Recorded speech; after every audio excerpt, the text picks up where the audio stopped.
I just want to thank all of y'all because this is my second year coaching. Last year we had a pretty good turnout, but this year we really felt the love. We really felt like everybody was behind us. We felt like all of y'all came out and supported. Y'all came out in droves, and it made these boys over here play a lot harder, knowing that the student body was behind them the way that y'all were.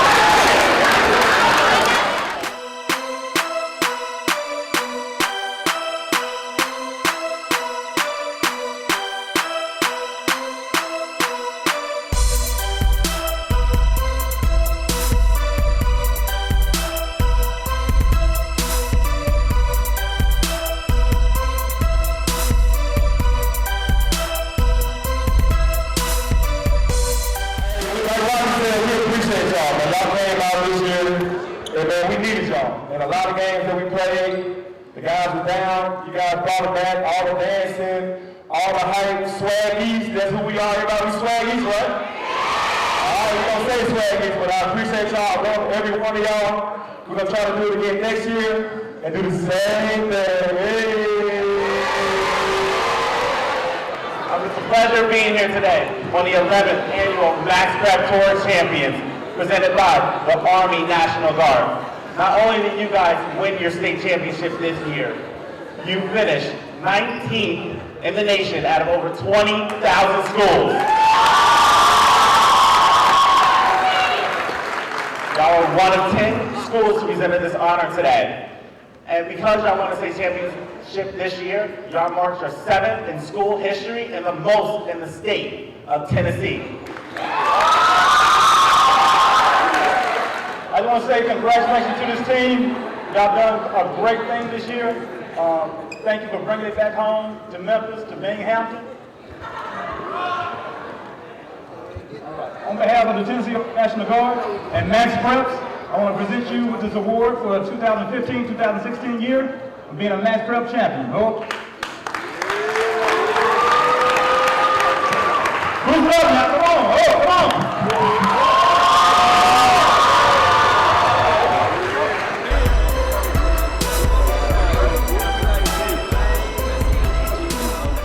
I mean, anytime you win a state championship, I mean, that's the way that you want to end the season off. Me and Coach Hardaway, we came into this season with the whole mentality is that if it's either state or bust. If we don't win the state, then it was a, unsuccessful season for us because we made the state semifinals last year, lost in the state semifinals, and we knew we had really the talent and the ability to win the state last year, but we didn't get over the hump. So this year was just state or bust, no questions asked. But they have to stay a team. We have to have guys to stick together during the summer, make sure they're getting their workouts in together, make sure that everybody's pushing each other to get better. And if we do that, then, I mean, anytime you win a state and you can actually get better and come into the next year a better team than you were and improve in some areas of deficiencies, then, I mean, yeah, we'll definitely be able to repeat if we can do that. But we just preach to our guys staying together, making sure that they keep that brotherhood and that bond that they're supposed to have. And, you know, that's always going to bode well for your chemistry. Well, one thing that stood out was our brotherhood. We all came together as a unit this summer, and most of us have been playing together since we were little in middle school. And we all just wanted to accomplish one goal that we had accomplished in middle school, and just do the same thing in high school because, you know, Dez and Penny started this is a dream, and we're trying to keep it a reality and just continue to push forward. And they only want us to go to college, and so, you know what I'm saying, this is the same thing that we always trying to do.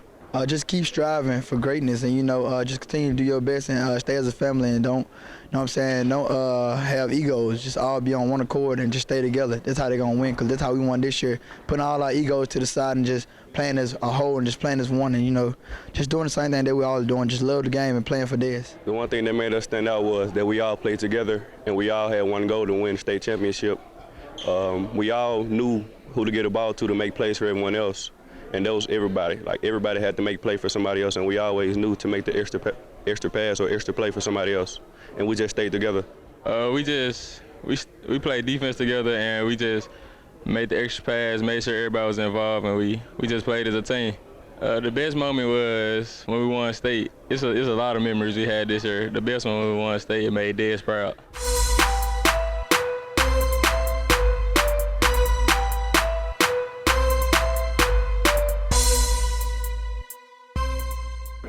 What's going on? I'm Janika with Lights in the City. We're here with Penny Hardaway, 4-time NBA All-Star. How are you doing today? I'm doing good. How are you doing?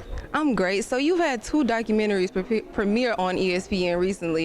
You feeling like the big man on campus? Is it back to the old Penny days? You know, it makes me feel good because it's definitely, the 30 for 30 kind of covered my life, but the East 60 covered the Leicester kids and the East movement now, Swag East. So I'm very proud of that, just to be getting that national publicity again like it was when I was in the league. So you were on the squad with Leicester when the boys won state championship, and now you were on the squad with East when they won state championship. What do those accomplishments mean to you when you were with Dez? Well, first with Leicester, because it was special. It was special because it was with Dez. Dez was on the bench with me, and we were doing something, you know, pretty awesome for our neighborhood. You know, we kind of gave the neighborhood a shot in the arm. And the one thing that you can say is that we're champions. So we won, you know, 3 city championships and 3 state championships back to back to back. And did something really special. I don't know if it's ever been done in middle school before, but, you know, we felt like we left our mark. And coming to East right now, you know, winning the state championship in the first year of coaching is pretty special as well. We did that one for Dez. So what is it about these boys that keep you coming back to them? It has to be beyond Dez, because you could just win the championship and be out, but you're still here. What is keeping you here? Well, it's just the love that I had, you know, that I had for them when I first met them at Leicester. You know, I met these kids when they were in 6th grade. A couple were in 7th grade, and just, you know, just the manners and just grew to love these kids, man. Just being around them every day and trying to discipline them and coach them. And, you know, Dez and I had a plan to stay with them until they graduated high school, so that's what I'm just carrying out right now. Have you gotten to take the title to Dez and show him this is what we did for you? You know, we're going to plan on, we have a plan to go to his grave site with the trophy. And just kind of sit it right in front of him and let him. I know he's smiling down on us, and I wish he could be here. But it's, you know, I'm glad we got one for him. You know, the first one is what we wanted, and now it's time to get more. All right, so plans next. What do you do to plan on improving? Well, I mean, we just got to get better. I mean, as crazy as it may seem, we weren't the best fundamentally sound team this year. We just played really hard. So we're going to really work on fundamentals with these kids all summer. And hopefully, you know, because we're going to just do training for pretty much all the kids in Memphis are welcome. And we're just going to try to get the fundamentals better for the kids around here to just come back even better. Thank you so much, and congratulations to you. Thank you. L3 Media is the Mid-South's premier videography and photography company. We specialize in capturing all of life's greatest moments. Whenever you need talented and professional service for your special events or business, L3 Media is the company for you. You can contact us at all of our social media sites. You can like us on Facebook, check out our website, follow us on Twitter, or always feel free to email us. We are L3 Media, your #1 source for all your videography and photography needs. Give us a call today. All right, so we are here with the multi-talented hustler of the decade in the entertainment industry, Mr. CEO Miami Mike, who is the president of SOD Money Gang and CEO of Palm Tree Entertainment. How you doing on this nice, hot summer day? I'm good, man. Happy to be a part of the show, and thanks y'all for coming through. That's what it is. I'm glad that that's what it is. So we're just going to jump right into it. You do so much. You're going like 3 million miles an hour everywhere. I've been following you for a minute, so I know all the places that you go. And I want to know, what's the biggest struggle in balancing multiple businesses? The biggest struggle is I never thought about it like that. I just look at it as just more than one way to make money because, you know, like a lot of people think one job is cool, but you got 3 jobs and all of them make money is better. You know what I'm saying? Just like, for instance, like I tell my artists, like I tell Soldier, like he's relevant because of all my branding company and the stuff we do because like all the guys that came out when he came out, the only guys that still relevant is Jeezy. That's because he got deals with endorsements like with Adidas, like all the guys like with the franchise boys, Fable, Gorilla, Zoe, they you know what I'm saying? But like Soldier's still at the same level because he making money outside of the music is. We got Boulevard Supply, we got our own hookahs. We got hookahs? Yeah, we getting paid off Facebook, you know what I'm saying? This one our hookahs right here. We just making money off everything. And for instance, like Michael Jordan, he made money in basketball, but shoes made his money, you know what I'm saying? Like Tiger Woods, he made 25 million a year in golf, but in endorsement he make 150 million a year. So 10 years he a billionaire. You get where I'm coming from? So you're just a natural businessman. Yeah, and you understand it. You do have no, so you just sell products on the side in the shop, make that money, DVDs, whatever, like on barbershop. All right, so with all that being said, how did you get started? Like back in those humble days when you were just trying to get things going, what was your first official company? Or what was your first source of income? Well, I started off, I'm a licensed barber. That's how I started off. And I was like I had friends that did concerts. I started off like a regular person that passing flyers in the street, passing out flyers in the streets, you know what I'm saying? And started from there. You're a barber. So if I get a side shave, you can line me up. I brought arch and all that. All right. you arch your brows? You see the barber chair back there, don't you? Oh, man. VIP. House call. Okay, so you're a motivational speaker as well. Yes. From what I have read. So what's the general topic of your speeches and who's your targeted audience? Basically I started motivation speaking when I was in prison. I did 7 years for a crime I didn't do. I was freed and released the charges with making a long story short. How I got started when I was in prison, they asked me to like come to schools and talk. I'm like, I don't want to go to schools and talk. They're not gonna listen because I didn't listen when they came to me, you know. Right. So I said, after like 2 years, they kept asking me like, hey, you gonna do this? Talk to these kids. We'll knock some of your time off. So I'm like, you'll knock some of my time off. Like, let's go. You know what I'm saying? They listened to me on that. So when I went out there, I didn't write nothing down. I just spoke out the heart, and I didn't write no notes or nothing. And they listened to me. They liked me. And that's how I started doing motivation speeches. And I just go to the schools. I knew they didn't listen I didn't listen when they came to my schools. They tried to scare you straight. I didn't use the scare straight tactics. So I just talked to them like I tell them like my mom and dad raised me right. I just made the wrong choices. Right. You know what I'm saying? I knew right from wrong. You know what I'm saying? It's about peer pressure and choices. So when I go to high schools, I talk about staying in school, teenage pregnancy, HIV, listen to your teachers and parents. And I got 4 speeches. Then I go to the churches, I talk about how God blessed me. When I go to prison, I talk about it's a better chance you get out. And I go to colleges, I talk about the music business. So I got 4 different speeches I do. Awesome. So how has that changed you personally and how you look at life? You just gave us a tour of your house, which is very beautiful, by the way. Thanks. How does all that you have now, how does that affect you? You know, knowing where you started and then being in prison and seeing 2 different sides of the world that we live in. I'm the type of person I never did let money go to my head or nothing because that's what my name stands for. Miami Mike. Money isn't a major issue. A lot of people don't know it's an acronym just like Drake, do right and kill everything. You know what I'm saying? Like Memphis Bleak, make it easy, money pimping, O's in style. So it's just an acronym. But anyway, like break that down. I don't care if you make $200 a week or $200 million. That's your money. You owe me none. Some people think you make more money than you owe them something. Right. So I don't care if you have $2 in your bank account or 200 million. I'm gonna treat you the same way. So some people, I feel like if a person make more money than you, they just make more money than you. They want to give you something. It's cool. You shouldn't. Some people get mad because you make more money than them. You won't give them money. Like, yeah. It shouldn't be like that. Like when I was broke, I was hanging with NFL players like Hines Ward and all them. And like I bought him a beer one day. He like, man, I like, what's up? He said, man, I'm used to buying this stuff. I said, yeah, I just bought you one because I figured that. You know what I'm saying? Yeah. It's stuff like that. You know what I'm saying? That's how I make it. Because a lot of people feel like, you know what I'm saying? If you ain't got this much money in your account, you can't hang around them and stuff like that. I'm not like that. Right. I'm gonna treat the person how I want to be treated. I'm not gonna judge you on how much money in your bank account. I'm gonna treat you how you treat me, and I want to be treated how I treat you. Awesome, that's beautiful. And so back to the community service, I know you have the Palm Tree Music Foundation. Tell me a little bit more about that. The Palm Tree Music Foundation and the Palm Tree Foundation, what we do is we give like tour supply drives.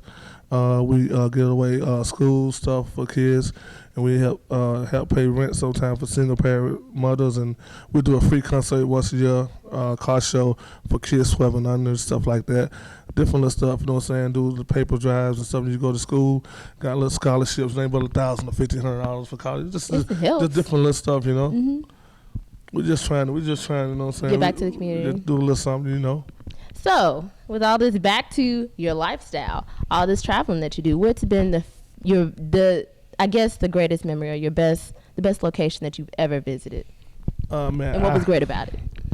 I like Dubai because you can have 5 wives and they ain't got no taxes. Gold is cheap. I like Brazil because there's a lot of beautiful women in the weather down there. Of course. And I like Cancun, Mexico, and I like Italy, Rome. But it's a lot of them, and I like Africa. I don't know what I'm saying. I like. Where have you been in Africa? I went to Johannesburg. Awesome. Yeah, it's nice. Just like the United States. It's built up and everything. That's beautiful to see. Well, one of these days I'll be able to go to Johannesburg, see the world, and live this wonderful lifestyle. So, honestly, last question: what has been the greatest moment of your career? Like, what was that moment where you was just like, yes, I made it. This is it. I'm way up. I'm blessed. Well, I don't know, man. Different people are like, my greatest moment, like, I'm not a selfish guy when I was able to give my family money, you know what I'm saying? Like, yeah. Sister come like, Mike, let me get 40 racks, I can do it. So that's my greatest moment. Like, I just never been a selfish guy. Like, I was in high school, I just wanted to finish school. I knew if I got kicked out, my mom was gonna kick me out the house. So I didn't know I was gonna be a millionaire, none of that stuff, and have Ferraris and Bentleys. I just wanted to finish school. So, and I prayed, and you know what I'm saying? And I went to prison because I was around the wrong people. And so God made me turn my life around. So I'm just the same person, you know what I'm saying? Just, you know what I'm saying? But people say you change when you get money. It don't be you, it be the people around you change. Sometimes it's not you know what I'm saying? Ain't nothing changed on me, but my bank account got more commas in it, you know? Okay. All right. Well, thank you so much. He's given us so many life lessons today. You are very fun to be around. I really enjoyed you. You are a great spirit. Thank you very much. Your boyfriend better marry you because you know somebody's going to do it. I don't want to know, but unfortunately. But, you know, you're a great spirit. And I love you for welcoming us into your home and allowing us to do this interview. Mr. CEO Miami Mike is Candace Renee. And that is all.